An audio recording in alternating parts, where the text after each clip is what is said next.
I can verify this not just, from success, but also from failure.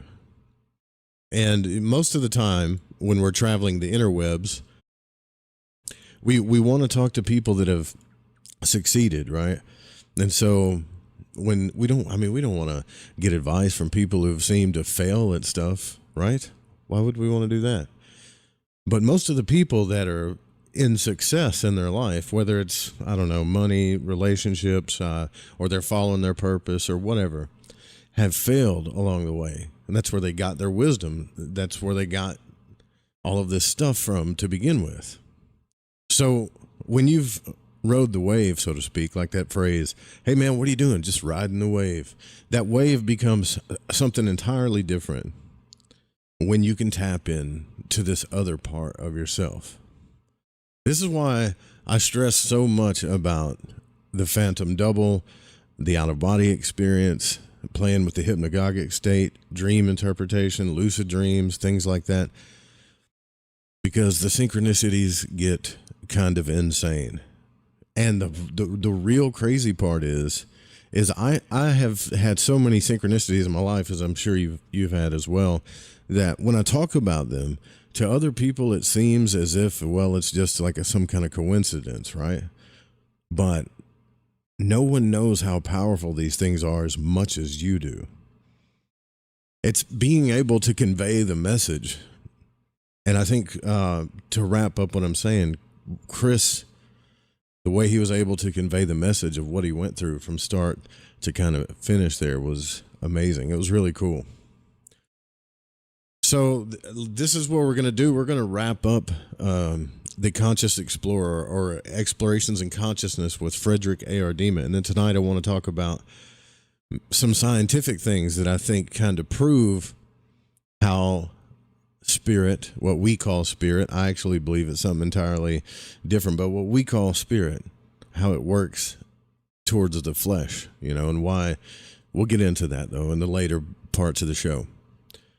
So Frederick A. Ardema has done some really crazy experiments to try to figure out what's what when it comes to the out-of-body experience. Can we actually move around as a ghost? Can we get out of body and take people with us? What happens when we go to try to visit other people? Can we affect the physical realm? And lots of crazy things have happened. And it was later in his book that he figured out that no matter where he was or what he was doing in conscious exploration, that his psyche was imprinting upon all of these realms in one way or another. So once we learn how to do that, and we learn how to interpret the symbols and the energies that we pick up along the way as we're exploring consciousness, things can get really cool. And really, it can turn what might seem to be like a boring life into so much fun. I know it sounds crazy me saying that, but it really does. It turns it into so much fun. So what do we do when we try to get out of body is we have to set an intent. So I've learned, one of the biggest things I've learned from this text called Explorations in Consciousness, and I've only, picked it apart a little bit, is that having an intent when we do our conscious explorations, especially the out-of-body experience, having an intent and knowing where we're going to go is everything. Because if you don't, things can get real crazy. You might end up in the void, right? So he goes on to say his personal preference is to use a generalized intent, especially of the type, let's say, when you get out of body, I want to experience something beneficial for me, or I want to experience something that I need to know right now. You're asking your higher self, and you could even look at it this way. You're asking God, or you're asking the conscious system, whichever thing you believe in. You're asking it, tell me something I need to know right now, but it's not too specific, right? And when he says such phrasing has the benefit of leaving the experience open-ended, while at the same time keeping at bay a great deal of interference from your own psyche. And there's the kicker, because I think this happens in our life as well.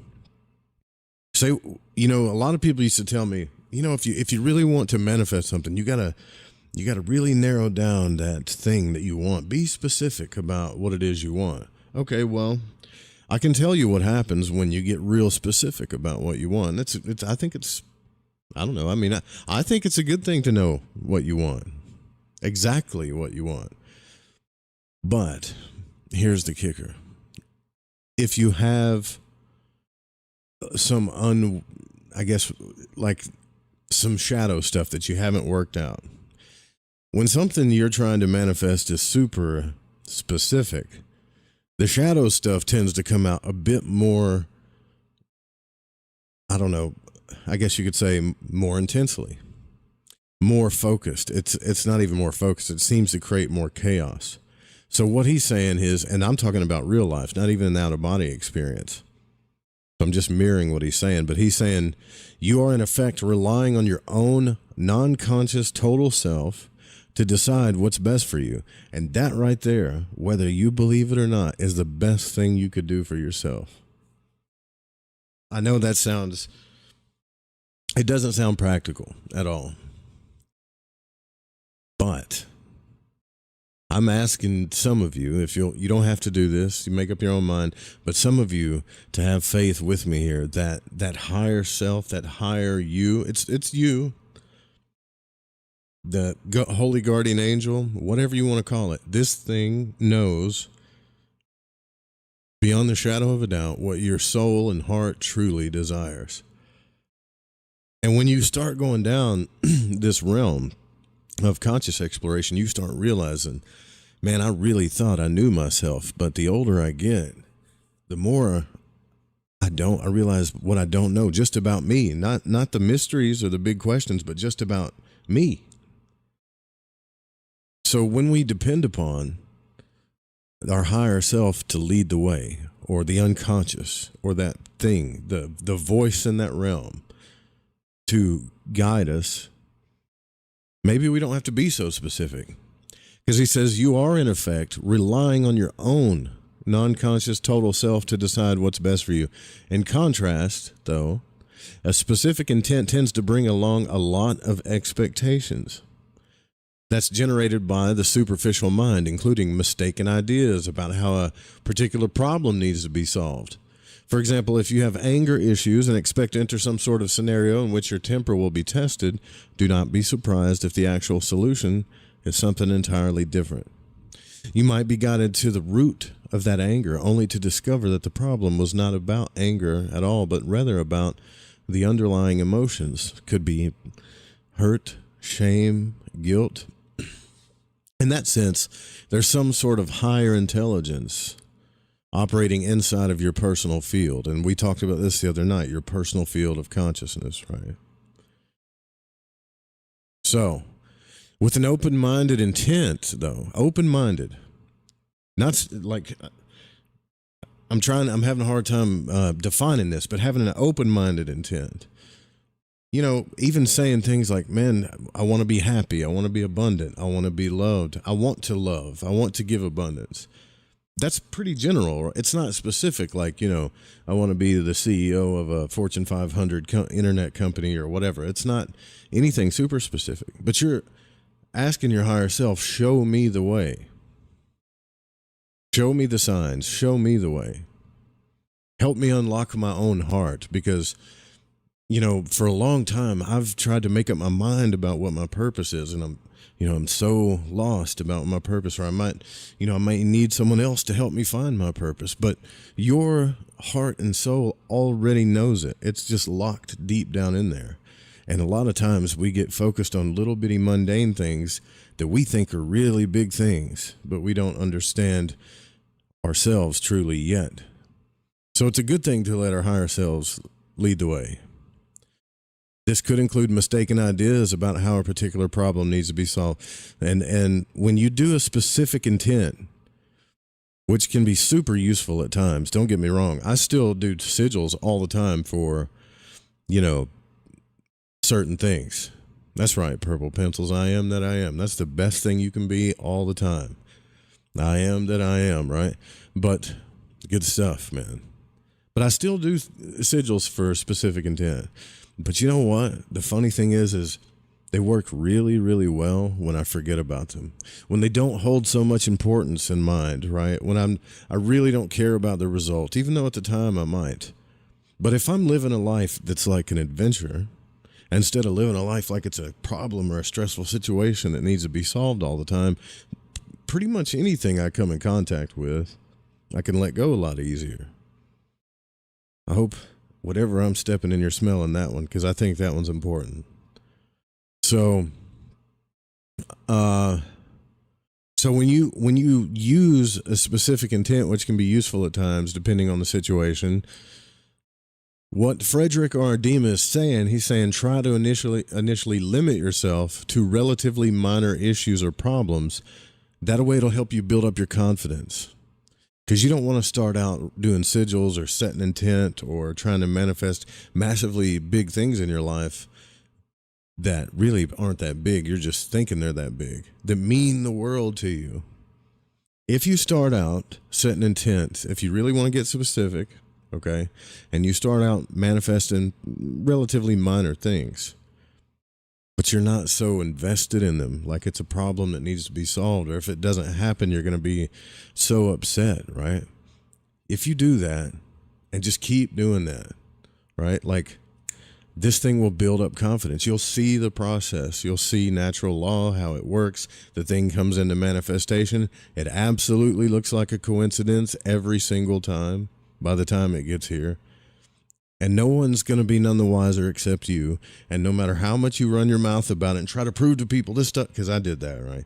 Like, this stuff is happening. This is real, magic's real. And like you start wanting to tell people all about it. And when they, oh yeah, really? Well, tell me what happened, Now, the way you tell the story will never tell the story that you actually experienced.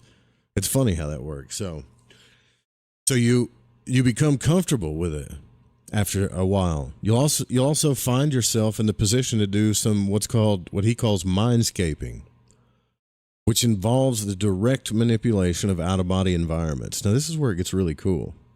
And don't think for a second that this is a new thing. This goes way back, right? All of the ancient magi, the Eastern gurus, this was their goal, to get out of body. And once they got out of body, once they learned how these conscious realms work, they learned how to manipulate these fields. And not saying there's anything wrong with it, but not just to play around and enjoy the stars or whatever, but to actually do purposeful things. Look, you are in effect treating the externalized and seemingly objective environment as the subjective and symbolic environment that it really is. Okay? This realm is objective, solid. Things are what they are. You cut me, I bleed. This desk is solid, relatively, compared to my body and senses and all that stuff. But in that realm, things are a bit more symbolic and subjective. Now, we can argue all day long which one's more real, but all of it's real. It's the same as the right brain and the left brain, logic, intuition, objective physical reality, subjective symbolic conscious reality. It's the same thing. We can get into a deeper discussion later how it's like we can look at it as separate things, but there really is no separate things, and that's where things get really Alice in Wonderland like, where Morpheus starts talking to us. That's the fun stuff. But I want to stick with a bit more, I guess you could say, practical stuff here. So here's a journal entry from him on October the 27th, 2007 at 3:50 a.m. Now, here's a goal that he's trying to do in the astral realm. So he said, I recently purchased the biography of the now deceased Robert Monroe, written by Ronald Russell. I've only skimmed it so far, but it has renewed my interest, and I decided to contact Robert Monroe in the out-of-body state. This is something I wanted to do. Once I realized, I can talk to dead people? Really? Who do I want to talk to? Elvis? No. Well, Elvis would be cool. No. But I want to talk to Robert Monroe. So it's funny that he's saying that. He said, I met him before on occasion, but I wanted to give it another try. And conditions were excellent. The energy sensations were slow to arrive, but once they did, they remained for a prolonged period of time. It gave me the leeway that I needed to reach out further than usual, even while still feeling myself lying in bed. I set my intent, and then I reached out. A bright flash soon followed, and it lit up the entire environment, temporarily blinding me. I was still in my bedroom immediately afterward, but something had changed. There were several letters lying at the foot of the bed, and there was no doubt in my mind how they had gotten there. My intent had worked. One of my goals had been to find out the original title of the manuscript of Ultimate Journey. That's his, I believe that's his third book, right?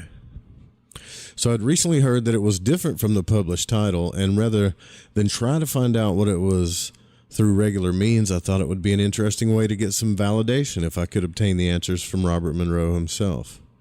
So I began to read one of the letters. Now, he's in the astral realm doing this.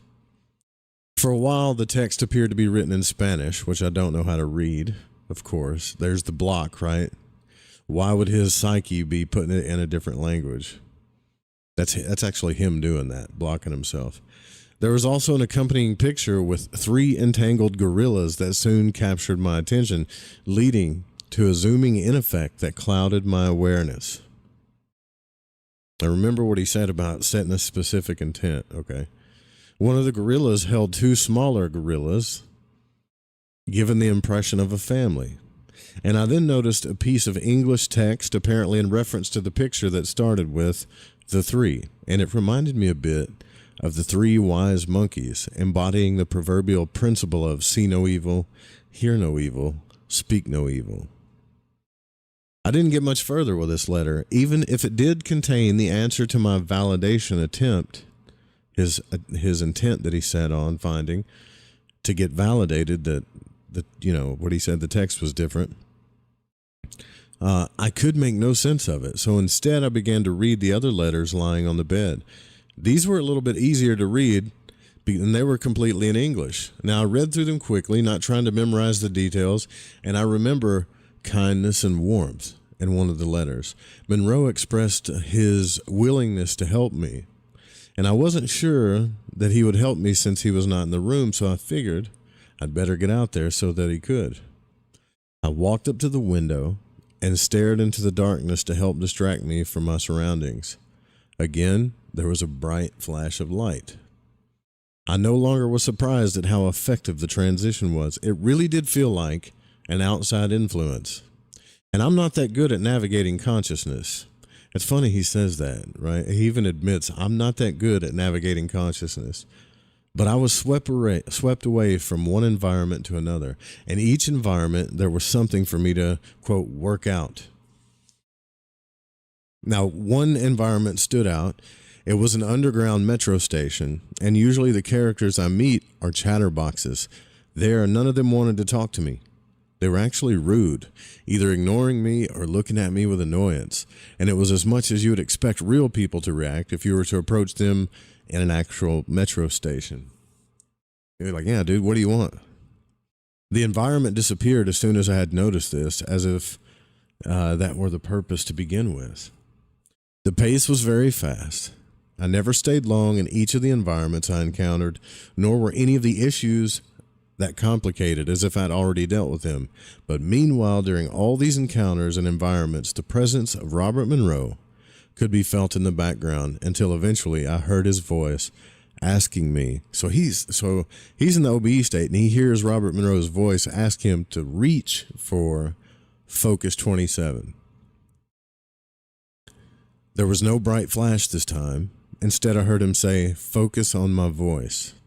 And the next moment, I was listening to a guided, seemingly pre-recorded session on how to reach Focus 27. Wow, he says. It's exactly as it is on the Focus 27 tapes of the Monroe Institute, I thought to myself. Only now, as I'm writing this, I realize that no Focus 27 HemiSync tapes exist, or at least the Monroe Institute has never released them. And in any case, it didn't take long before I began to perceive a glowing orange light ahead of me. I seemed to have made it. Then suddenly I felt myself sink. I felt a little uncomfortable at first, but then decided to trust the process. I didn't feel as though I had much choice anyway. The process had been set in motion. Once I touched the ground, what I encountered was not what I expected from Focus 27. That was what it was. I found myself in a putrid, it gets weird, right? In a putrid, abandoned swimming pool, overgrown with weeds and crawling with all kinds of critters.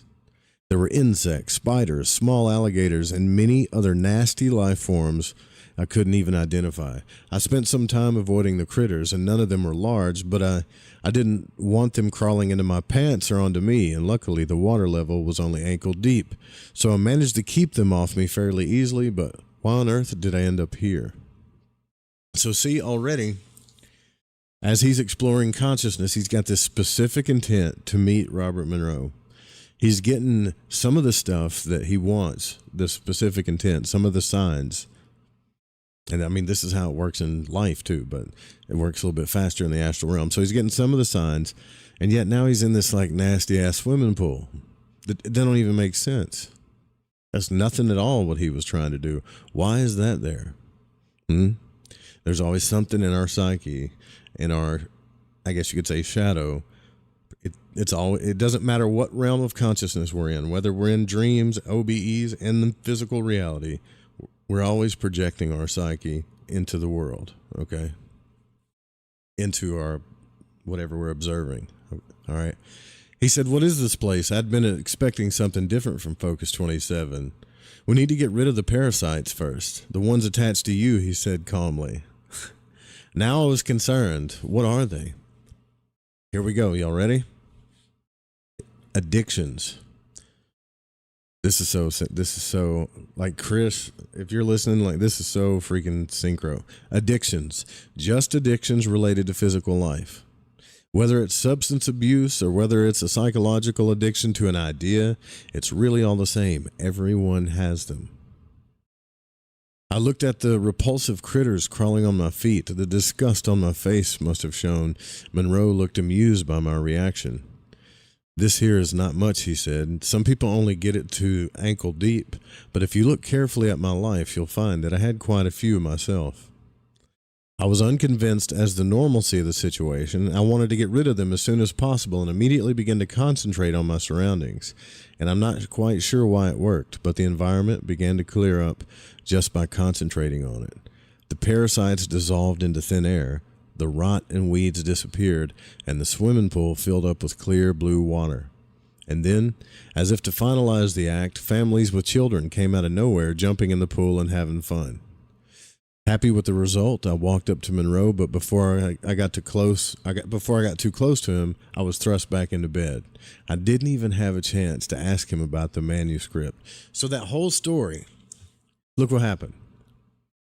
That whole story was him trying to get out of body and go after this specific thing. And while he was doing that thing, he got parts of it. Robert Monroe's voice, he finally ended up showing up. And then Robert Monroe tells him about a Focus 27 state that really, we're not even sure if that exists. So he got part of what he wanted. And yet all this other stuff started coming in. Ankle deep water, a putrid swimming pool, parasites, and then his higher self, the collective, Monroe, tells him when he asks, what is this? Why am I here? Well, these are addictions. What the hell does that have to do with it? What are the, here's where it gets, this is what I'm talking about. What do the addictions have to do with anything that I'm trying to manifest here? Like I want to talk to Robert Monroe. I want to know if that script was written differently than the book. That's what his mind and heart was set on. But the soul and the deeper soul, the deeper you, knows the real you deeper than you do. I know a lot of people probably don't want to hear that, because most of the people that you meet in your life in this world, you realize they don't really know you and know what's best for you the way you do. And you'll have that. So it's hard to accept, especially if you're exploring consciousness or getting out of body or whatever. It's hard to accept that there's something out there that knows what's best for you and knows what you really want and the true you more than you do at this time. Think about it. I'm looking for a manuscript, and over here he's dealing with addictions. Why did that even happen? Because those things need to be dealt with for some reason in his life in order for him to get to where he's actually trying to go. The deeper reason that he's trying to uncover the truth about the manuscript is probably based, again, we've talked about this before too, on one or two things: something that his heart truly loves or something that he truly fears. So it's not really about what his hunt isn't really about the manuscript itself, even though it would be fascinating and interesting, and he would have reached his goal if he would have found it and read it and go, hey, I found it, eureka. But there's something deeper there.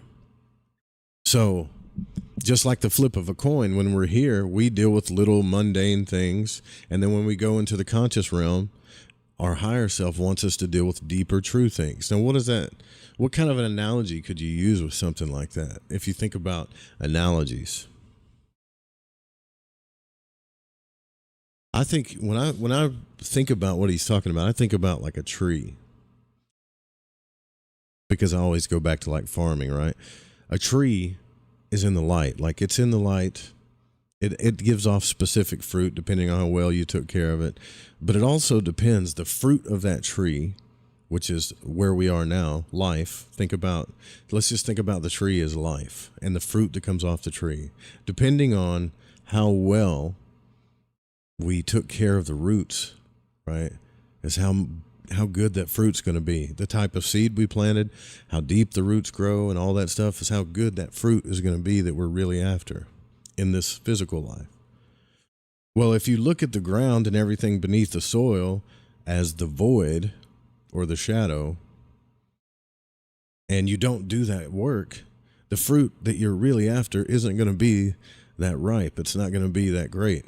And so we have to learn to listen to our unconscious, even when we're in realms of like Alice in Wonderland and it don't make sense. Even when we do things or we try to manifest things and we end up somewhere, we feel like we've went way off the trail. But the deeper you, the higher you is trying to show you something so you can plant your roots a little deeper and heal that part of you a little bit more, so that the fruit in your physical life that you get to actually experience through the senses of your body is going to be that much better, what you truly desire in your heart. So, and this is one of the biggest reasons why I talk about conscious exploration. It isn't for like just because it's fun and it gets us to escape the world. That's not it at all.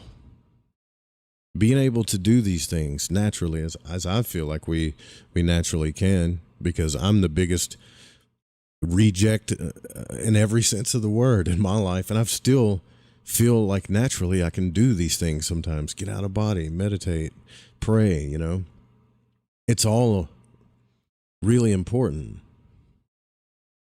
Because the deeper you know yourself, the more that it's like, the more that your actual purpose is going to be revealed to you. It's our egos that's kind of in between that state, the thing that's trying to protect us all the time. And you know you're not going to get rid of the ego, and it's there. It's never going to go away. Okay. But it's that thing that makes us think that we're right all the time, or that we need to figure something out. Because if we figure this thing out, we don't have to worry about being afraid of this other thing, right? But if you do the conscious exploration, you set a specific intent, and I'm getting to the point, circling back though, your deeper self's going to lead you off into these crazy places, and it's not going to make sense. This is also why, too, and I could talk about this later, why I feel like we need a map of conscious exploration. We need a tool to use to explore consciousness if we feel like we're getting lost. And I have found that the Tree of Life is a great tool. I don't use it as a religious symbol or any type of ultimate reality thing. It's a tool to explore consciousness, but that's a whole other subject. But so that specific intent's going to lead us to craziness, but it will uncover things. But if we really want to explore consciousness, there has to be a part of us that gives way to the higher self, and that sometime we have to like generalize. It would be better, right, to generalize the trip or to generalize what we're trying to manifest. And I say in this physical life, it's the same thing. I know that is probably super backwards than what everybody else is teaching. I know it is. But man, I got to tell you, I'm not like super old and wise. I'm 42 now, and I've rode the wave of success and failure in every kind of sense in my life, every aspect of my life, and still am. And it always comes back to, did I listen to that voice that was inside of me? Not only did I listen to it, did I let it guide me? Or was I too intent on just having my way, what I thought what was best for me all the time? Because I know myself.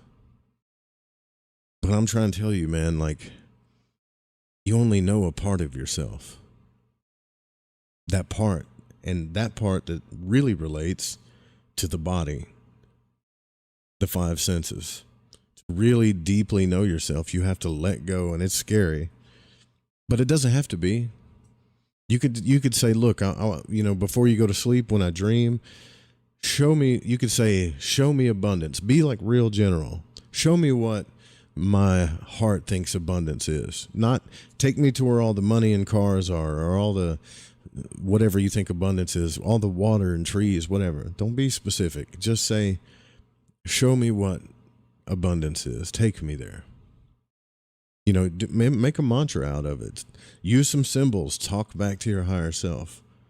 It'll be like, okay, I'll show him or her what our heart, because it's really you. That thing that's talking to you is not separate from you. It's just you. But I'll show you what true abundance is to us. And you'll see it in a dream. And it's crazy too. Like I'm getting like chills up my spine thinking about, like, if I go back in my dream journals and all this stuff, and I realize this, if I set my intent on something super specific, things get really crazy, because the shadow in me, the thing that doesn't want to deal with my true self, always comes out. I'll give you an example in real life, okay? Just an example in real life. So if you have a tendency to sabotage things, I have this tendency in my life. I've figured out how to conquer it, but I realized at some point, not too far in the recent past, that I have a tendency to sabotage things. Now, I didn't know this about myself. I didn't even know that it was there, because my heart really desired just the basic things, right? Love, good business, being able to travel, see stuff, just not, I wasn't asking for much. But when those things would come into my life, because I expected pain, it's like I always had this expectation of pain. It kept me on this high alert level. And I wouldn't have known it, right? And believe me, it was chaos. Not as chaotic as the dreams, not as chaotic as the out-of-body experiences and all that Alice in Wonderland stuff.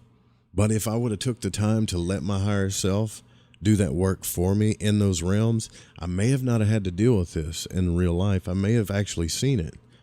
But no. I knew what was best for me. I know what's best for me, and I'm right and all this stuff. So when I would set my mind, I would do the magic, whatever, on a specific thing. That thing would come in almost to the T, right? Like, now, I'm not talking about the OB state. I'm talking about physical life. The pictures that I had in my mind. I remember even sitting on that surfboard on the waves out there thinking, dude, I saw this. I manifested this. This is what I wanted. And yet I was dealing with something so crazy at the time. So my heart was in such emotional turmoil. My psyche was so twisted. My life felt chaotic. And when I'm like, why do I feel this way? When I took this adventure, I was happy. I was on this journey to set out to accomplish these things. And now that I've accomplished them, I have all of this. It's not as simple as I saw it. It's I have all this chaos.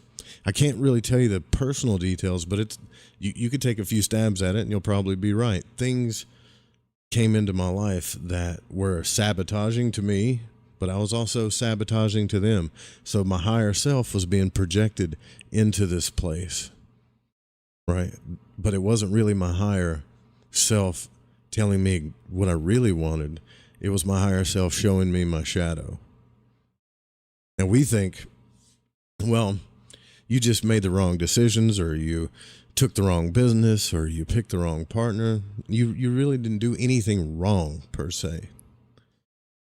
But I now realize, and this is where this is really important, man. I'm telling you guys, this is key, right?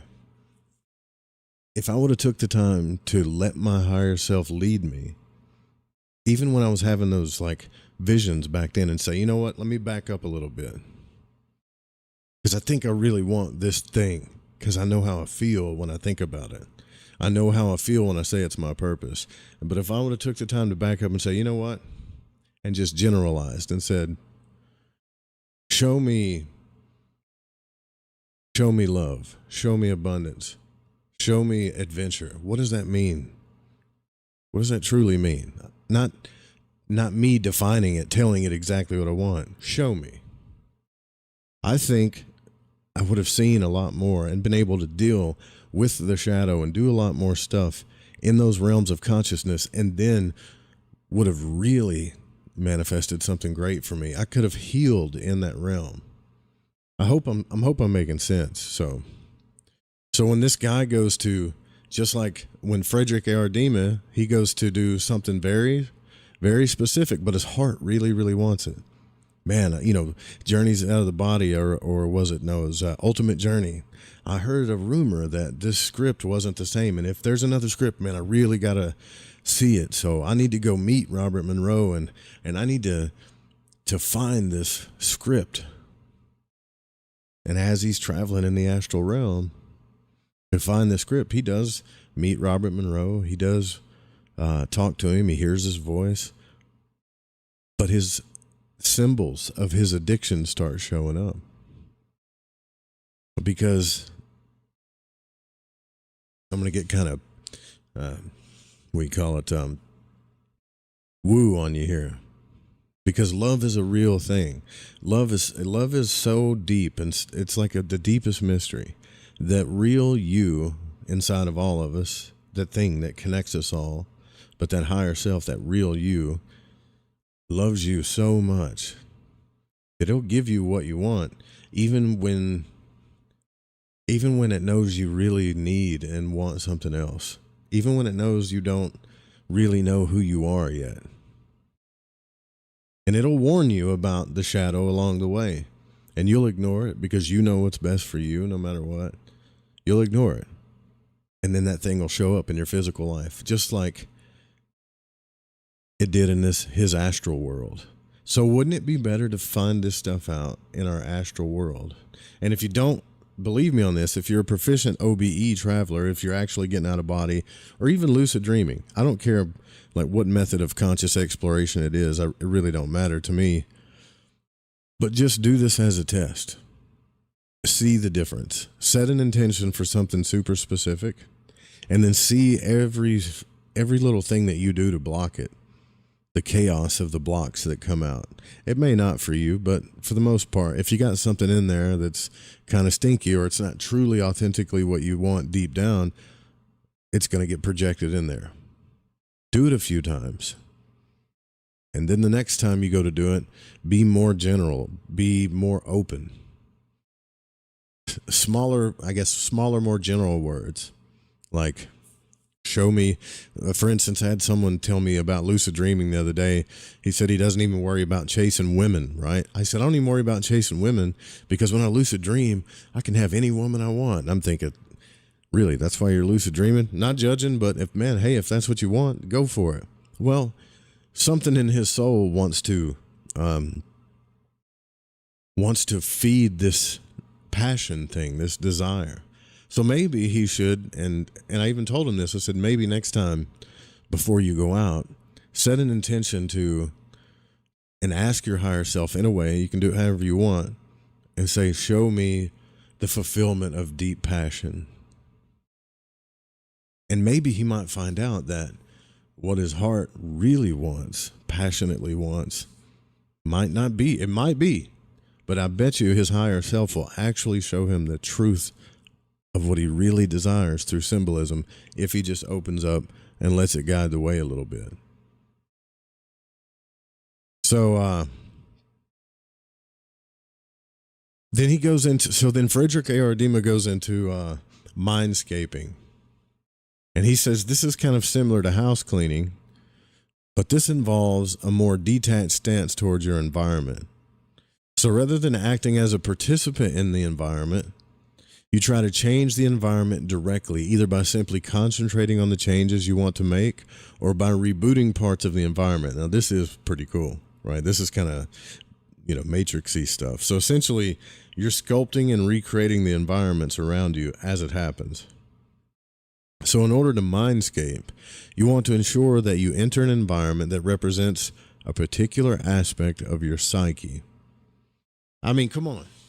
Why do this? It is fun to travel around, but usually when you're just traveling around, none of it makes sense. I believe that you should do that too. Just go travel sometimes just to do it. But you really want to do this stuff for real good practical reasons, because it's going to change your freaking life. Okay. And he says, make sure that you enter an environment that represents a particular aspect of your psyche. Like I told you guys the other night, there's several ways to do this. You can use active imagination.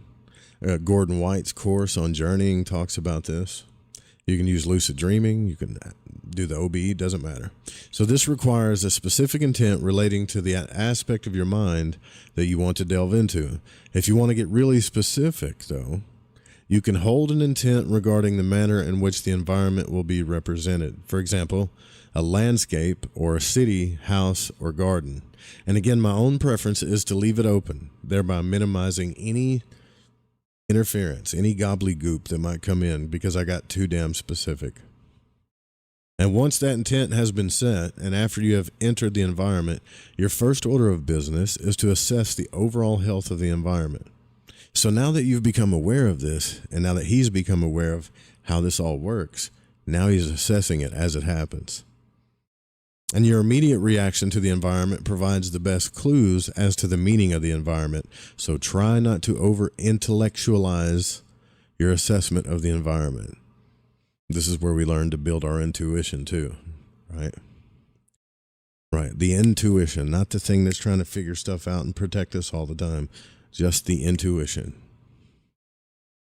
Your gut feeling is probably the correct one. That's your intuition.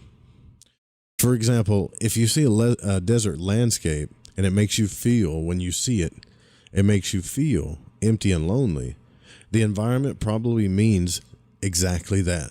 The second you feel it, that's your truth. Namely, that's a part of you that feels empty. There is a part of you that feels empty and lonely inside. In contrast, if you feel very comfortable inside such an environment, such as when you associate deserts with a contemplative, peaceful, or even spiritual state of mind, you can safely assume that the environment will reflect just that. So you see how this works? Like how much you can find out about yourself? I know we're reaching the top of the hour just by doing conscious exploration. Look, I know certain people are afraid of being happy. And you know what? I think we all are. Like on some level, like we're all afraid of true like love and abundance and happiness because we just don't believe it. Isn't that funny? I thought about this too, like several times, and I was talking about this in the Discord. I forget who I was with, but I said,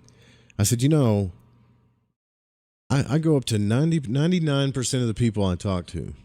If I say, man, stuff's bad, it's real bad, and man, can it get any worse? Oh yeah, it can get worse. And we believe that. We know it. We know things can get bad. We know things can get worse. Hell, nothing interferes with that. Right? There's no interference. We can make things real bad. We're real comfortable with bad and worse. But if we reverse that, let's say you put 10 people in a room and you start telling them, man, imagine your life like super happy and super abundant. Now imagine it even more happy and even more abundant. Now go further. Imagine it even more happy and more abundant, like unbelievable happiness and love and abundance. There's a part of them that just doesn't believe it. And that's where the ick comes out. No problems with the as bad as it can get. It can get bad. It can get even worse. It can get even worse. No problems with that side of the realm. But there's some real blocks on the other side of the realm. You know what I mean? And the funny thing is that both realms exist. So when you start associating good things, and you start imagining things even more good, the ick will start to come in. You'll start to block yourself if you're not careful. And this is where this is super, super important. Would you rather, I'm going to play Would You Rather with you. Would you rather figure this out while you're doing conscious explorations, be in general open to your higher self, experiencing the ick and where your blocks are and all of this stuff in the realms of consciousness besides the physical realm? Or would you rather figure all of that out with the limited amount of time that you have here? And there's probably a small chance that you're going to get really down to the true part of you with that limited time, because that is one of the only resources that we have here in this life that's limited. And see, the ego will try to figure it all out in this life, and it won't just let go so something can show it to you so that you can achieve it. And then take an even further step than that, let go and let it manifest into your physical, like get out of the way and let it manifest into your physical life. And no, I don't mean do nothing and let it happen. This isn't about doing nothing. In fact, this is about doing more, but with less specificity, less, man, I really got to have this thing, I got to be honest with you. I don't know about you, but I would rather know what my true hangups are in my conscious exploration, so that when I set my intent, when I set my goal to do whatever, that not only have I done the work on myself, but I know where my problems lie, and also am allowing the higher self to show me my purpose through the adventure. Instead of going, man, I'm not going to move. I need to know my purpose. I need to know my purpose. Are you sure this is my purpose? Are you sure that, man? And then you just sit and you don't do shit. You just procrastinate. You don't do anything. I really think, and I'll stop ranting about this, but I really think it's not the formulas that we read about. It's not the cool things that we learn from other people, other successful people. Yeah. But why does it seem so easy for those people? And it seems so hard for us? Well, a part of that has to do with we get in our own way. And why do we get in our own way? Is because we don't deal with this ourselves, and we don't have, this all goes back to a very simple word, but I'm just showing it in a wider field in both the realms of the unconscious and conscious life. It goes back to a small word called faith. Because we truly lost faith. We're trying to control things. And the only reason why we're trying to control things and so much and really make that thing happen so much is because we're afraid of something. And so instead of our higher self showing us our purpose all the time, now we get to that thing that we manifest in the physical world, and it shows us our fears, and they come eking out, and we sabotage it. Or when we try to conscious explore and we want that specific thing, it's chaos. It's like Alice in Wonderland. Nothing makes sense while we're traveling in the astral realm. Now, which one's worse?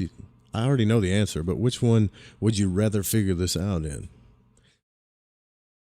That's why conscious exploration is so important. That's why it's the key, in my opinion, to everything. And that's just one small aspect, just one small aspect of conscious exploration and how it actually practically helps you in life. Just one. So we got to do the 4-minute thing too. We got to play that clip, yeah, so that I can play whatever music I want to play. Man, I really appreciate you guys hanging with us tonight here on Lighting the Void, live here on the Fringe FM too, on YouTube, Live 365, tune in. I'm trying to get this thing to where we can do it on TikTok, but when we come back, I want to get a little bit deeper into this and then talk about something that I heard from a friend today, and I'm sure you've heard of it too, called the Phantom DNA experiment. This is where it gets trippy, like... Are we really made of spirit, or is spirit just photons of light? I don't know. We'll talk about that when we come back, though. Stay with us.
Talk radio, then you'll love TalkStreamLive.com. TalkStream Live is always on, 24/7 with the best streaming talk shows. Find your favorite talkers and discover some new ones. It's free, readily available online or on mobile with any smartphone or tablet. Finding your favorite talk shows all in one place has gotten a whole lot easier. Just go to TalkStreamLive.com. Be sure to download the free apps from Google Play or the iTunes App Store.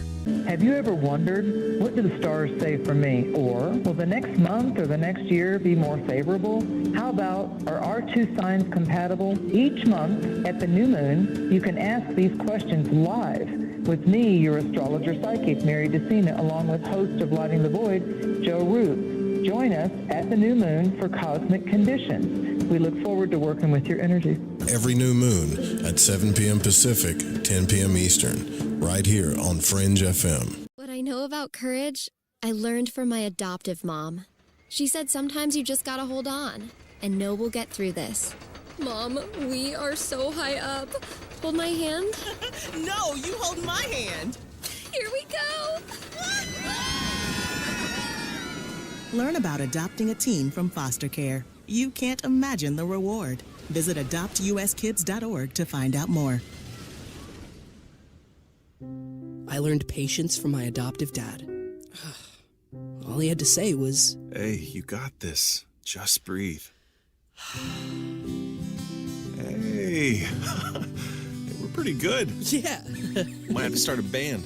I got it. Learn about adopting a teen from foster care. You can't imagine the reward. Visit adoptuskids.org to find out more. This message is brought to you by Adopt US Kids, the U.S. Department of Health and Human Services, and the Ad Council. My mother was always very active and independent, and she was familiar with her neighborhood. But one day, she stopped at the stop sign for much longer than usual. She wasn't even really sure where she was at. It's important for you to talk to someone about it. I felt so much better after my son told me, "Mom, we'll figure it out." When something feels different, it could be Alzheimer's. Now is the time to talk. Visit alz.org/ourstories to learn more. Are you intrigued by Paranormal Talk Radio? You'll love the new Paranormal Radio app from TalkStream Live. You'll find a great selection of talk shows covering UFOs, ghosts, strange phenomena, and much more. Download the Paranormal Radio app now and start listening to the very best in paranormal talk entertainment, including the network you're listening to right now, the Paranormal Radio app, free in Google Play and the iOS App Store.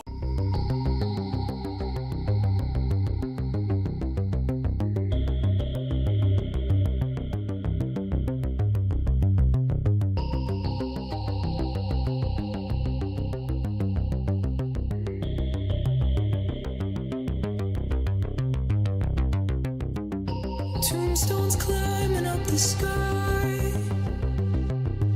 to claim the boredom and the Broadcasting from Forest Tower Studios, all the way from the Deep South. Now, here is your host, Joe Root. unresolved and undefined in this echo chamber. All right, we're back. Right here live on Fringe.fm, KTLK Digital Broadcasting. That radio station, that thing has been alive for just a few. I mean, you guys have kept that thing alive. Even when it goes down, y'all bring it back up. So the station appreciates you too. Okay. Again, that's just a passion and a love of mine. I've always loved late night radio. So the Fringe FM is kind of a symbol of that. Even though I feel like, do you feel like, I hate to even say it, man, but I'll probably try to do the radio thing till the day I die, but it does feel like radio's kind of dead in a sense, doesn't it? Like podcasting took over. Now YouTube's taken over because we're here on YouTube. I used to just do the voice stuff like late in the night live, but it's a thing that I refuse to let die. Radio, I love it too much. Especially live radio. And we do these broadcasts live 3 nights a week, Tuesday, Wednesdays, and Thursday nights. And the chat room here with all of our lovely people in the chat is where you can get into the show. You can also call into the show at 501-777-5631 or join the Discord and just jump into the live voice room. I got to check that. But another reason why I did the live voice room, though, is because I can actually hear it when it beeps. I don't know why I can't hear the phones. I'm still trying to figure that out.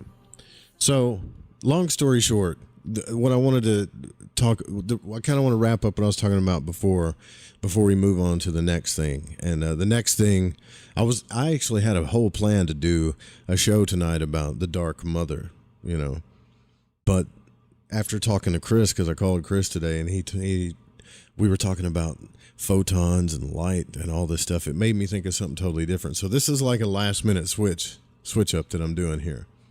But long story short, and I'll wrap up what we were talking about before. There's still a little bit left, but the most valuable resource we have in our physical life is time. We don't know when our number's up. We don't know. I mean, it's not something that we should worry about, because I really truly believe when it's our time to go, it's our time to go. Now, some people don't believe that, but I do. But it is the most valuable thing that we have.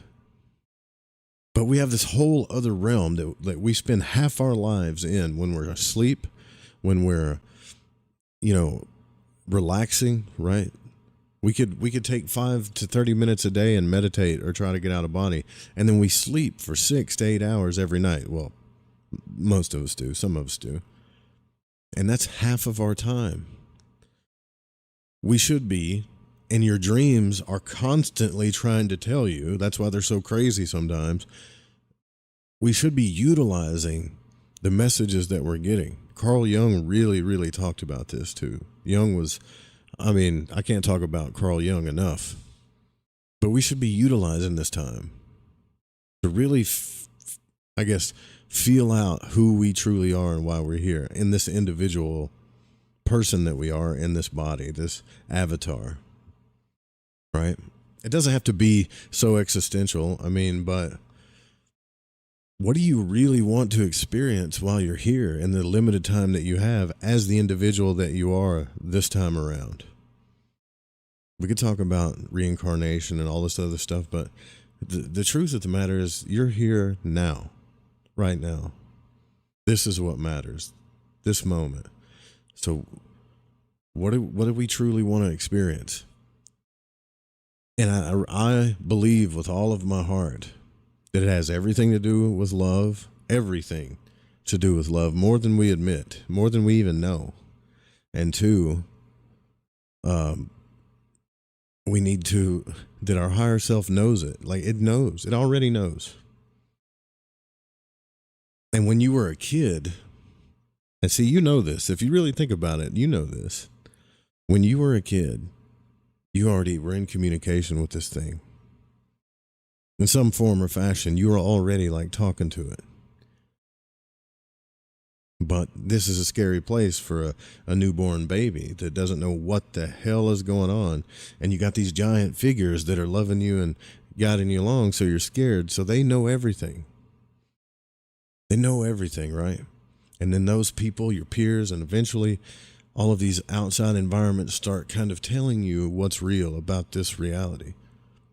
But they forgot to tell you that they're the same thing as you are. They just have been here a little longer before you showed up.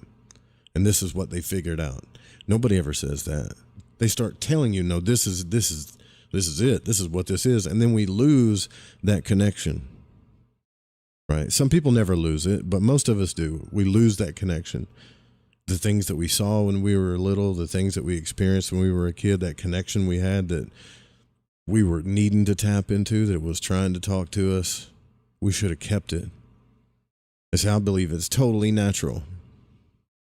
And that one day we'll all of us, hopefully, I know seems like a pie in the sky dream, but all of us will hopefully we'll finally figure out that consciousness is both metaphysical and physical, both intuitive and logical, and it's all working together. And we shouldn't focus on one more than the other and let it all work together so that we can really enjoy our time here. Not just that, but I think conscious exploration is going to answer some of the deeper questions about what love really is and why we're just naturally born being able to love others unless we've been traumatized in some form or fashion, and why we desire it so much. There's so many questions that can be answered in this realm. But still play, okay? Because I don't want to get too damn serious. Again, I want to stay open all the time. Just stay open. But really take to heart how important it could be, how effective it could be as a tool for you, for your life too. Not just a place to explore or just a place that makes you different, you know. Yeah, exactly. That's exactly right, what Carl Jung said.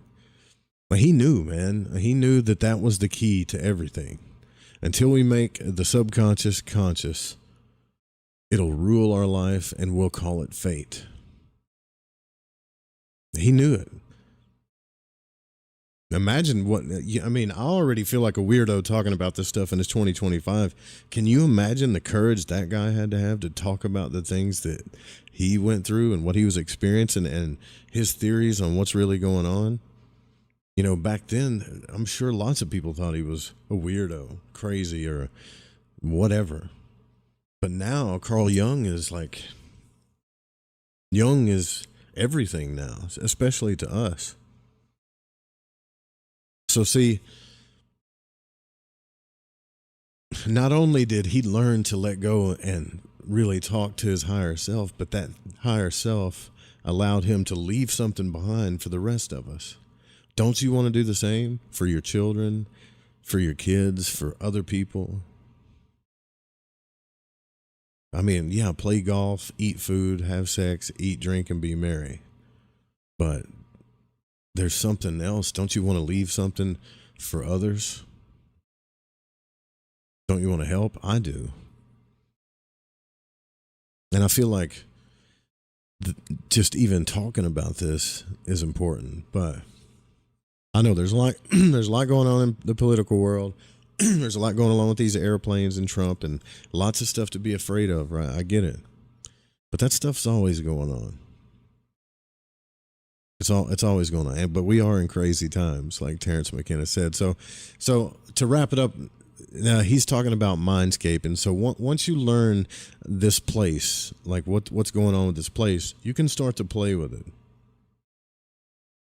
So for a while, you can just observe it, set an intent, go out and observe what's going on. But eventually you start to learn to play with it. And this is what Frederick Aardema is doing, is when he waves his hand or he changes an environment, that environment will reveal a deeper truth to him, right? What he calls rebooting parts of his environment by his hand stroke method. He just waves his hand and changes the environment when he's out of body. He says you want to be involved in every little detail of your environment when you're exploring consciousness, right? Acting as a tyrant of your own mind, though. Initially, it's often more about simply, he says you don't want to be involved in every detail. Sorry, just back up. You don't want to be involved in every little detail. That's my whole point, actually. My mind's jumbled up right now. Because if you do, you're trying to control every little thing, it's going to get shifty, okay? So you don't want to be a tyrant. It's often more about simply creating the right conditions, removing anything cancerous, just get rid of the bad stuff if you can, and providing room for new seeds to grow. And like any garden, the mind is a living thing that sometimes needs to be left alone to flourish. This is why we meditate in the real world too.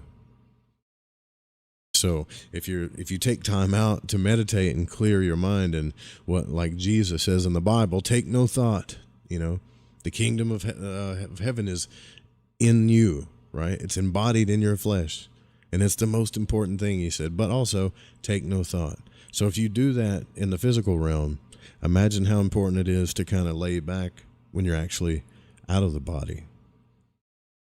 Set some general intents and just kind of lay back. Let the adventure unfold. If bad stuff comes in, you can change it. But you might want to observe it and see what it's about at first, too, though. So he says, long-standing, reoccurring issues tend to manifest as relatively stable, semi-impermanent structures in your personal field of consciousness. For example, a common recurrence in my own personal field is encountering a cage filled with birds. That's just a symbol that he keeps seeing, right? A cage filled with birds. And often the environment is luscious and green, and the entire habitat is thriving. Sometimes a little bit too much, with barely any metal wiring to keep the birds enclosed.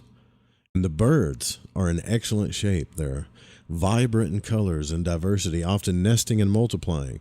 And on some occasions, however, I find the birds neglected, sick, and depressed, and larger environments are in a state of decay. And eventually it became clear to me that what this environment represented. So whenever I felt overwhelmed in daily life, unable to keep up or let things slide, I found the birds and habitat in a neglected state. Conversely, if I felt on top of things and I was able to take on even more tasks and projects, the entire environment would be thriving. Semi-impermanent structures like these can often be traced back to events in your own childhood, and this is where it all goes back.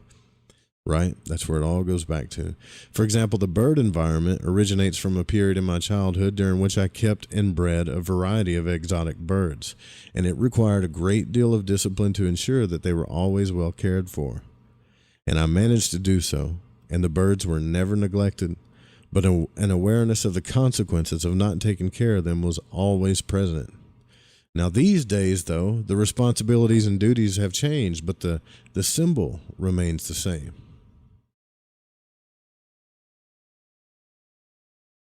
Another thing that can happen too, and he calls it a trapping, and I agree with him on this, is one of the trappings of the personal field, of our personal field of consciousness, is that the environment can sometimes reinforce pre-existing beliefs if you take them too literally, or perhaps sometimes not literally enough. See, everything's kind of a balance, right? For example, a belief in the duality of good and evil may confront you with environments reinforcing that belief, in which you find yourself slaying an endless deluge of monsters and demons, never entirely losing or winning. Of course, therein also lies the lesson, but it can be difficult to see if you're too attached to your own beliefs, mistaking them for reality. Do we do that in our physical life? Oh, I think we do. And especially if we do that, it's going to show. I can't tell you how many people I talk to that they call themselves astral warriors. They go around and, fight bad guys in the astral realm because they got to be in this war against good and evil all the time because they're good and these things are evil, and it's their duty to go in the astral realm and fight bad entities. There's people really that believe that. Recognizing the subjective nature of the personal field, making changes where needed, this appears to have a beneficial effect on both your state of mind and your experience in physical life. Of course, keep in mind that the physical world and the personal field do not move apart. It does not suffice to change the environment through mindscaping while neglecting the physical state of affairs it represents. Right. Reinforcement in physical life is required. So, for example, if you spend time on changing a dead, gloomy environment and you find yourself waking up the next morning with more energy than usual, do something with that energy to make it last. The opposite may be true as well. Efforts in your physical life to overcome a particular problem may require some sort of positive nightly activity as reinforcement. This guy loves to play in the void, by the way. He really does. So let me get him. I haven't even looked in the chat, man. What's up? So Zaya, yeah. Take no thought equals peace. What's up, Christy? Did I say hi to you, Christy? If I didn't, I'm so sorry. Dutchie says why mental training is important. Yeah, absolutely. Sherry Ann says not a lurker, just listening. Cool. Yeah, purple pencils, gold, brother. Now row your boat. Life is but a dream, right? Yeah. So, yeah, you guys know this stuff. All I'm saying is like it's important. The conscious explorative part of us is massively important. I'm not saying don't play with it or take it real seriously, because if you do that, then it becomes even harder to do this stuff, right? Have fun with it. But man, imagine how much you could really get to know about yourself by doing this. Just as an example, I'll give you an example, okay? Do you remember when I talked about initiation, magical initiation? So in magic, you do banishing rituals to clear your field. You do meditations, like balancing meditations. The middle pillar and banishing rituals, they are massively important while you're doing that work. Now, some people you can do the mystic approach and just meditate every day. That's fine. If you're like me, I mean, my mind is so crazy and dysfunctional that magic, the active meditation of magic really helped me learn to center myself. And I didn't even start doing breathing exercises. And we all know how important that is. I didn't even start doing breathing exercises until magic was introduced into my life. What's up, Ari? Yo. So anyways, doesn't matter how you do it, but prayer, meditation, just chilling, relaxing, ceremony, however you get in that state. But initiation, in the magical sense of the word, is when you clear your field, you're kind of balancing the inner things out, because you're full of just chaotic energies all the time. So you're balancing everything out. You're clearing the field through the banishing ritual. You're balancing everything out through the middle pillar. You're charging your battery. But what happens is when you go through each element, it allows you to clearly see the junk that you need to take care of, or quote, the karmas, if you want to call it that, karma. I guess it could be called that. But then we have to debate what karma really is, which is a whole other subject. But it allows you to work those things out, one element at a time. And then you really get to truly know yourself. So and magic is just the first stage of the mysteries. It's the theurgic stage of the 3 stages of the Western mysteries. It's that stage where you're reprogramming yourself to be able to get through the junk and all your other negative programs. It's helping you It's helping you, giving you a tool to reprogram this. Because so when you get to the second stage, which is more inner work and astral travel and stuff, or third stage, you've worked all that junk out. So that's how dense this stuff affects our reality. That's how deeply we're programmed. We're programmed so deeply, our minds, from our fears and egos and all the junk that we take with us, all the whatever, like that we have to do magic, and it truly is magic, to see the truth of it all before we can even begin to do alchemy in like the conscious realms and the out of body state. Now, you don't have to do it that way, but so I think it's important. I just think this stuff is massively important. Even if you do therapy, you know, people, I mean, I went to therapy. Therapy helps. It does. But how many like Jungian therapists are there out? There's not enough of them. And even the ones that I talk to, some of them that I've talked to, that I've tried to have like sessions with, they're so snooty about the Jungian thing. They're not even, I feel like they're not even really following the process, or they don't care enough. I haven't found, as much as I love psychology, I still haven't found the right therapist. So I have all this work I need to do, and my time in this physical world is limited, and I want to manifest all this stuff. But every time I'm kind of coming on back to everything I just said, and every time I manifest these things I go after, it just seems to get sabotaged or crapped all over. And when I talk to people about it, what do they say? Well, you got blocks, or there's negative entities, or maybe it's a curse, you know, maybe. Okay, well, we went down that road, right? I read Psychic Self-Defense. We went down that road many times. In the end, there is truly no separation between me and what's called my higher self, and there's truly no separation between me and the rest of you. Things just appear separate because we're in these bodies. Even, this is where it gets trippy, the physical realm and the metaphysical realm, they seem separate because we're in these bodies. But it's really not separate. So what's the damn problem?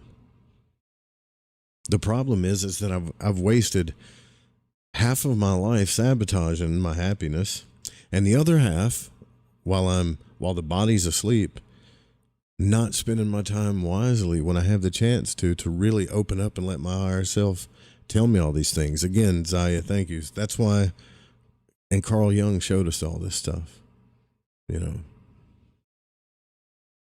But just keep looking at it as an adventure, always. Don't look at it as a problem. Don't take what I'm saying as something to be afraid of.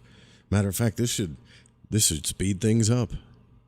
Because there's other stuff to talk about too, like energetic alchemy and the prolonging of life and all of those things. But this should help speed things up for you. Just conscious exploration alone. Last thing, inside the personal field is called the home base. It's also possible to create environments as a part of a creative endeavor. This is not just some fanciful enterprise. For example, it's quite beneficial to build a home base, a comfortable way station from which you can delve deeper into the void. I like that. If you decide to claim your own empty piece of land, quote land, try to create an environment where you feel safe. You might want to build your dream house at a favorite location, isolated from the rest of the world. Alternatively, you might prefer to take up residence in a penthouse in the city. It can be anything at all, ranging from a simple platform in the void to an entire world that you can just call your own. My safe place. Just make sure that you have easy re-access to the void, or just make sure that easy re-access to the void is always possible, such as through a dark window or anything else that convincingly serves as a portal. So build a home base in your conscious exploration, and always have a portal to the void open. You do not necessarily have to build your home base from scratch. Imagination is quite powerful in the out-of-body state. And as such, you can also simply enter a fairly random environment and let yourself be surprised by the outcome. In fact, do not be surprised if you have already had a second life out there. All right. So what do I do here? Because this might take the rest of the show into something weird, right? So do I go down this Alice in Wonderland thing with him we're fixing to do, or should I talk about, you know what? I'll save the light experiment. If we get to the phantom light experiment, just do me a favor after the broadcast, when you get time, look up the DNA phantom effect. Okay? I'm going to try to get through this so we can talk about it a little bit. Here's this journal entry. October 15th, 2006, 2 p.m. Well, that's different. Usually his stuff's happening at 3. As usual, the energy sensations hit me after the first sleep cycle of the night. I immediately flew up into the void, attempting to gain some speed. Meanwhile, I reflected on my goal for the night. I decided to simply go as far as I could. However, it was difficult to keep a sense of movement going. No real change in consciousness occurred. Nonetheless, I managed to keep some semblance of movement going by enjoying the melody of a song I was hearing around me. It sounded familiar, and I told myself to listen to the song again in ordinary life. I love that, man, when I can hear music in my dreams or hear music. And I've never heard music in an OBE state, but a lucid dream and a dream, that's cool. Sir Wolf says, let's do the weird. All right, we'll do the weird. So after a while, the lack of real movement made me worry about waking up prematurely because he wanted to travel as far as he could go. So it was time to enter an environment. I mentally pushed into the immediate darkness surrounding me without having any idea beforehand where I would end up. And before I knew it, I found myself standing next to a swimming pool. There's that swimming pool again. The pool was part of a house. It was an indoor pool with a large glass roof above it. The pool itself was surrounded by many light bulbs that shone into clear blue water. Stairs led to separate rooms located on higher platforms. The place looked pretty upscale and artistic. In fact, the entire house seemed to be floating in midair without anything solid to hold it up. There were barely any walls or ceilings, and it seemed to be an open home surrounded by windows and glass, looking out into the void. That's pretty rad. Good for him. The airy space gave it an indoor and outdoor feeling at the same time.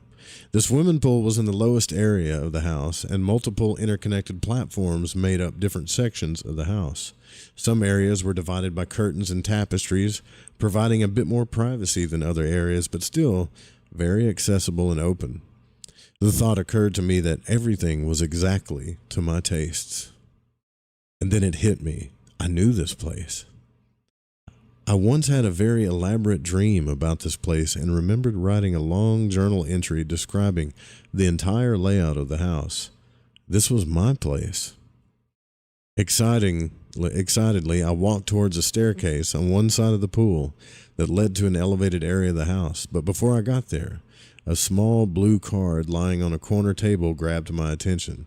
It was a Post-it note, the same kind that I used at work to write reminders to myself.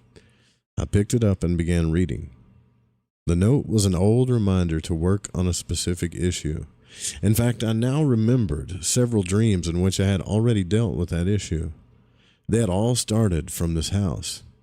I could sense how easy it was to start a dream from this place. I could have easily restarted and relived the previous dreams right then and there. That's so cool. He found his launch pad that he forgot about. I shook off the encroaching dream before it started. I wanted to explore further. So he's in the out-of-body state. Now he can feel this dream is starting to encroach. So he's about to slip into the dream sequence, right? And he don't want to do that. So I shook it off. I want to explore further. I walked up the stairs into the upper platform. From there, I could see all the way to the other end of the house with no walls to block my view. There were lights of different shapes and sizes all over the house. And I liked the overall lighting scheme, especially with the entire structure being surrounded by the darkness of the void. But I wanted some areas a little brighter, so I focused on one area of the house and mentally increased the luminance a little. The lights responded, and even though I did not manage to get them up as much as I wanted, things got quite a bit brighter. I then looked into the void through the glass walls, reminded myself to practice moving from in and out of the void one day. It would be interesting to see what the house looked like from the outside. I imagine it to be like a surreal, I don't know what this word is, Delisk structure. Delisk. That's one of those fancy words, I don't know. I'm embarrassed about that. A brightly lit, multi-level house suspended in midair in utter darkness, and I awoke after this. And he puts a note here. He says, I later found out that the song I heard during this experience was entirely new, and I still, nor have I ever written a journal entry about the dream house. Isn't that crazy?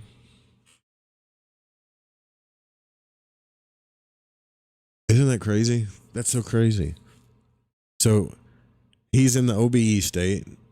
He kind of lays back and creates this dream glass house with a swimming pool with all these crazy lights and entryways. He's hearing this song in the background. And in the state where he's in, out of body, in that state, he's like, oh, you know what? I remember this place. He thinks he's remembering it. This is where it gets trippy. I remember I've been here before. I used to launch myself into dreamscapes or OBE-scapes from this place. And then he sees the Post-it note, and the Post-it note told him whatever, like, you need to work on this thing, work on this one thing. Oh, yeah, I left that Post-it note there. Now I remember. I even remember how I wrote about this in my dream journal.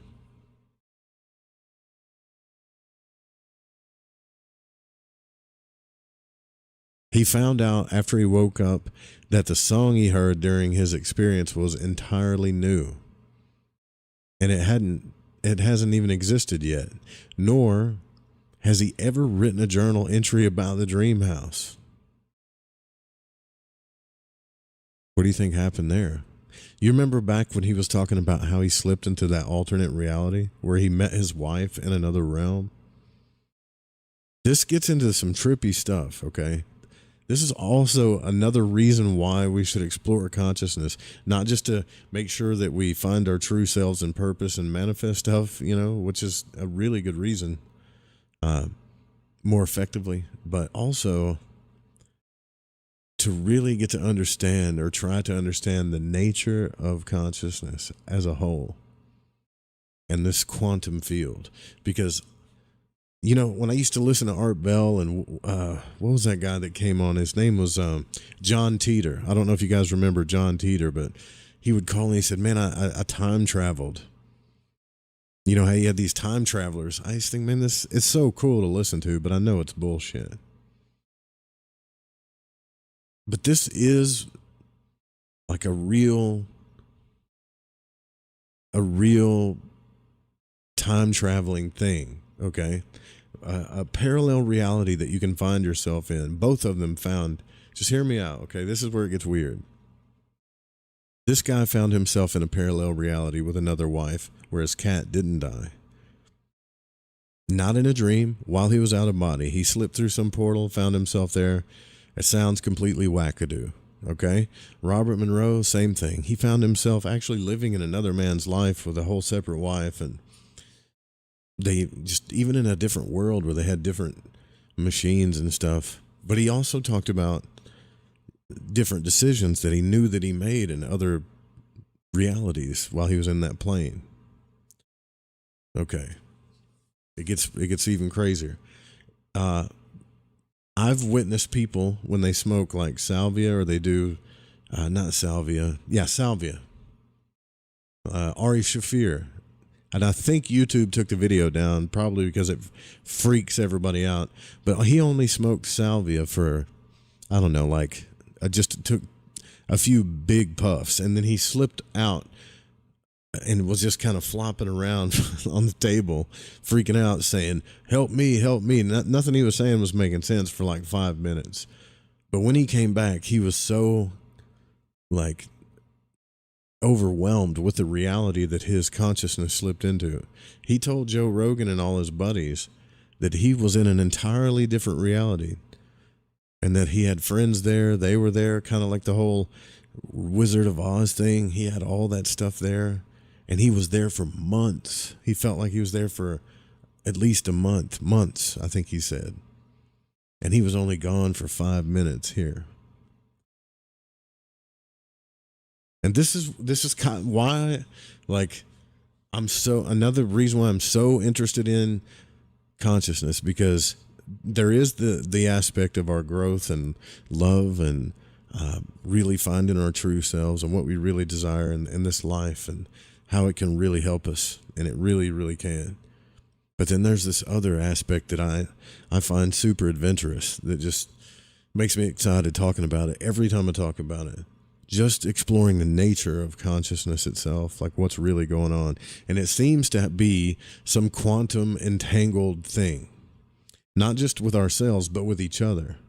And not just with ourselves and each other, but multiple realities on multiple timelines. You know, so when I listened to John Titor on Art Bell, I really wanted to believe in time travel, but I don't think that it exists the way he talked about it. But I think that these alternate, like, timeline realities or whatever's happening to these people, I think that's real. I don't think it's like the Terminator where they get in the, you know, the sphere and you get into that whatever that centrifuge thing is, and you actually go back into 1964 or whatever. I'm not so sure it's like that. I think it has more to do with consciousness, right? What are you saying, Sir Wolf? John Titor was what? Oh, thanks for the $2, Joyce. Appreciate that. John Titor was fun on Bill.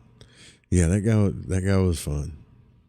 Every now and then he'd have these people call in that, you know, you kind of knew that it was like Mel's Hole, and kind of knew there was some bullshit about it. What was the other one? Oh man, I could talk about that all night. But Madman Markham, the guy that created a time portal at his work with the Jacob's Ladder and all that stuff. Aries, Leo rising, and Scorpio moon, Joy says. Oh boy. So you're in Aries with Leo rising and Scorpio moon. Yeah, we need to hang out. I bet you're a lot of fun. Right? Art and I share the same birthday. Oh, that's cool, man. Yeah, so what yeah, thanks for the donations, Joyce. Appreciate it. The super chat, YouTube super chat.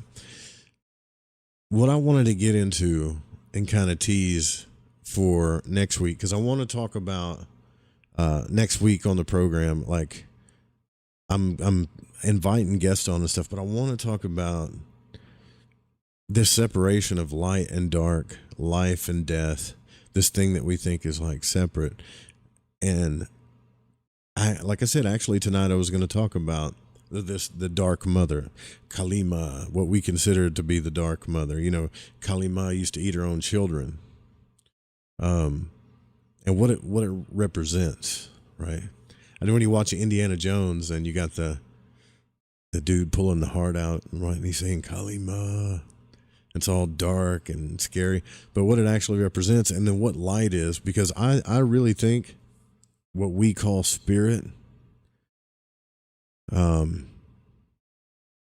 Yeah, I'll go ahead and say it. Like, what we call spirit is really this realm of the subatomic realm of light, particles.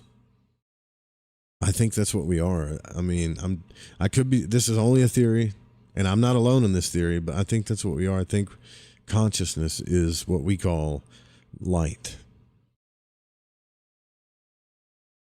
Hey, I've been on this show long enough to be wrong, you know, but that's what I think. And when I really look into this stuff, and I pulled up some videos today, and Bill Donahue, he kind of thinks the same thing. And when you look at this phantom DNA experiment that they did, so just to tease you with it a little bit. Man, I don't even know. I don't even know if I want to go down this road because it's 10 minutes till the show's up. And anyways, there was this Russian scientist, and I think his last name was Gariev, Peter Gariev, and he discovered that physical DNA can store wave field type memories. And this discovery, known as the DNA phantom effect, it was scientifically documented and lends credence to ancient traditions, which we believe thoughts and emotions can influence matter. So he would measure the vibrational modes of DNA molecules suspended in solution using laser photon correlation spectroscopy. Spectroscopy, it sounds like a really fancy word, but he and Vladimir Poponin were amazed to discover that these vibrational modes caused an entirely novel field structure known as the DNA phantom effect. And it gets kind of heady, when you really get into it, but they were able to generate these vibrational modes of DNA using standard laboratory equipment, creating the DNA phantom effect, which results from the interaction of DNA strands with electromagnetic energy from the laser light sources. And they discovered this new field structure caused by interactions between DNA strands and electromagnetic energies released by laser light sources. And the vibrations too. They were able to capture and observe vibrations caused by photon correlation spectroscopy and found that DNA fields created by the DNA phantom effect produced distinctive spectral fingerprints, suggesting it as a new field structure that interacts with and influences our physical reality. This was back in the 80s, man. So I want to be able to say this in like easier terms because there's a lot of big words in here, but they recognized what would become known as this phantom effect in 1985. Hell, I was 3 years old when this experiment was going down. And this involved that physical DNA affecting light in ways which cannot be explained using conventional electromagnetic theories. They came to realize that DNA contained an energy which can be harnessed for manipulation of matter. DNA contains an energy that can be harnessed to manipulate matter. Scientists conducted numerous experiments to verify this and discovered something truly unexpected. When they placed the physical DNA in a container with light photons, so they put the DNA in this container and then they put the light photons, light suddenly started aligning itself to its geometry. What the hell's going on there? You got light, you got photons, and then you got DNA. And they put them in this container, and all of a sudden light started geometrically forming itself to the DNA strands, right? It started aligning itself to it, suggesting there exists some kind of energy that's associated between light and DNA. And results of these experiments were recently published in Nature Communications Physics by scientists at the University of Surrey who believe that the phantom DNA can interact with light particles using tunneling, a quantum mechanical process which allows quantum particles to pass through solid walls. With tunneling as its foundation, scientists believe it may also transfer information between sides of DNA molecules using this process. What is this? What's going on here? So if you took DNA, you put it in a spectroscopy or in a container, and then you put photons, which are light photons, into this DNA, it starts forming matter. It starts coding out matter. Not only that, it could penetrate things. Now, hear me out. Now, this is going to get just a little suggestive, but I can't prove this by any means. But I have this intuitive feeling that when the Bible's talking about things like angels and stuff like that, it's really kind of talking about angles of light. And when I read grimoires and magical text, anytime you read the name of an angel or whatever, they always have this like angle sigil, and it corresponds with, you know, something that corresponds with the rose or whatever. That's one thing to look at. But another thing is are they talking about us? Like, is that what we are? Or are we just simply light? And this is kind of where I got lighting the void from, you know. And then when I read these OBE books and people that talk to, quote, dead people when they're out of body, they're always guiding them to some other place. And sooner or later you turn around and they dissipate. They're gone. Poof, they disappeared. And we talk about this like astral fluid, quote, astral fluid. Well, what if the astral fluid is the phantom world, like why we even have a phantom body? The fact that when I get out of body, I feel this crazy pull back towards my body. And everybody that's ever had an out-of-body experience, not an NDE, but an out-of-body experience where you purposefully, quote, peeled yourself out of body, you feel this crazy pull back towards your body. You got to get far enough away from it. But you're in a phantom. It's like a phantom double. You can walk through walls, but you can still feel stuff. You can do all kinds of stuff in it. But what if that's this what they called in the text, this astral fluid, this place where things are about to be imprinted? Because they're putting light in a jar with, I'm just going to call it a jar. It's not a jar. But they're putting light in a spectroscope here in this container with DNA, and it starts to geometrically form. It starts to create matter. It starts to manipulate it. And we obviously see what sound does to it. It creates geometric patterns, you know. We see that all the time, but why when I get out of body, that every time I'm this phantom thing? But if you read other texts like William Buhlman and these other people that have been doing out-of-body experiences for a long time, what do they say? Well, eventually the body peels away and I become this ball of light. And then when you look in the stars, this is just me, shower thoughts here. What do you see? Balls of light in the void, in the static field that we call space, with, you know, things going around it, just like the subatomic world, right? So what is the phantom double? Because we talk about it like it's this spiritual, mystical thing all the time. Like, and it is. It's truly, all of creation is truly magical and mystical. But what if we find out down the road through our conscious explorations, through not being scared to travel into the unknown, not scared of the unknown, practically, you know, exploring consciousness and experimentation with DNA and photon, we find out later that what we've been calling spirit all along in our traditional text is the subatomic realm, this realm where light, sound, and DNA come together in this energetic fluid to manipulate matter, which we can see, and which some of the old magi, if you want to call them, have witnessed. Some of the old theosophists have witnessed this, and they just call it spiritual things, the astral fluid, this, whatever. But what if one day we can actually scientifically explain what's going on?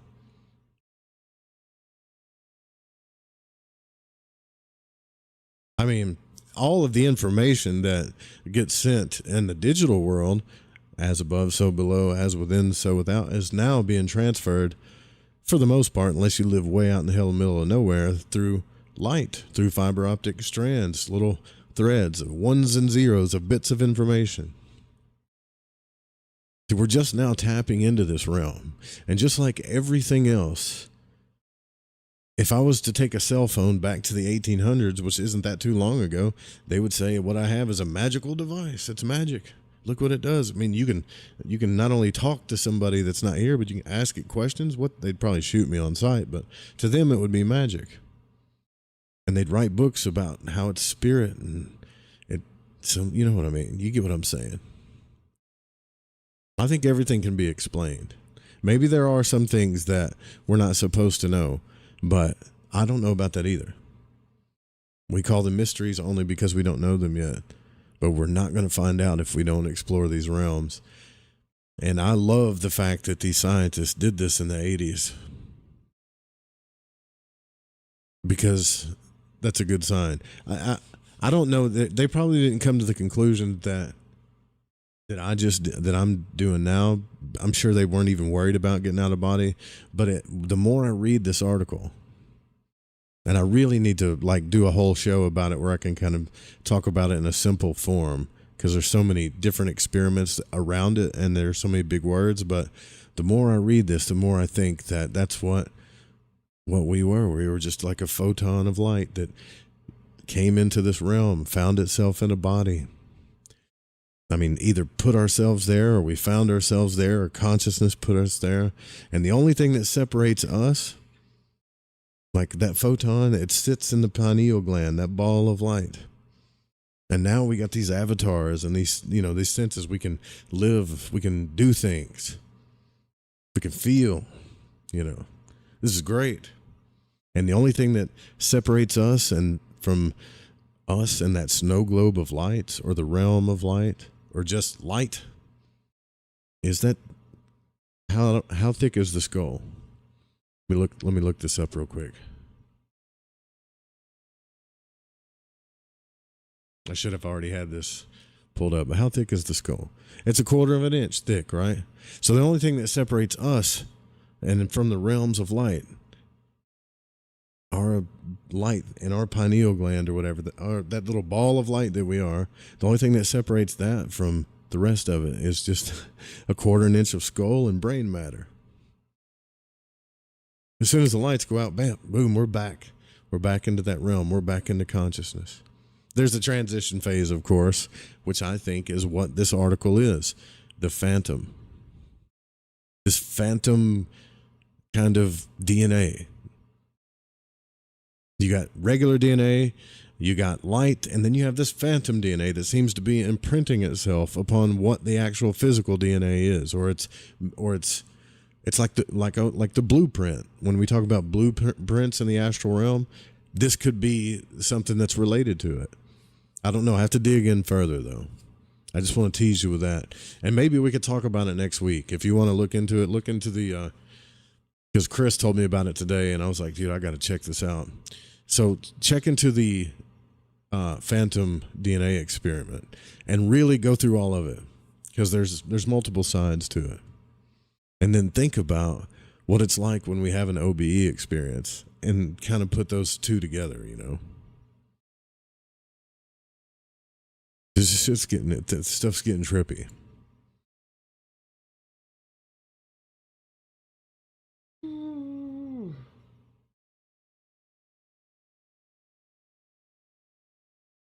Well, appreciate the super chats, Joyce. That was amazing. Thank you. We need a micrometer, Bryce says. Yeah, buddy. And appreciate you guys chatting tonight. Thanks for coming out this week. Make sure you join. If you haven't joined the Discord, make sure that you do. If you've donated, or if you've bought any of my audio downloads or guided audios, whatever. Like if you've or Patreon, if you've supported in any way and you're in the Discord and your name is different in the Discord than it is like your real name or wherever you supported from, just DM me in there and I'll give you the role or status that you need for the Discord room too, for doing that.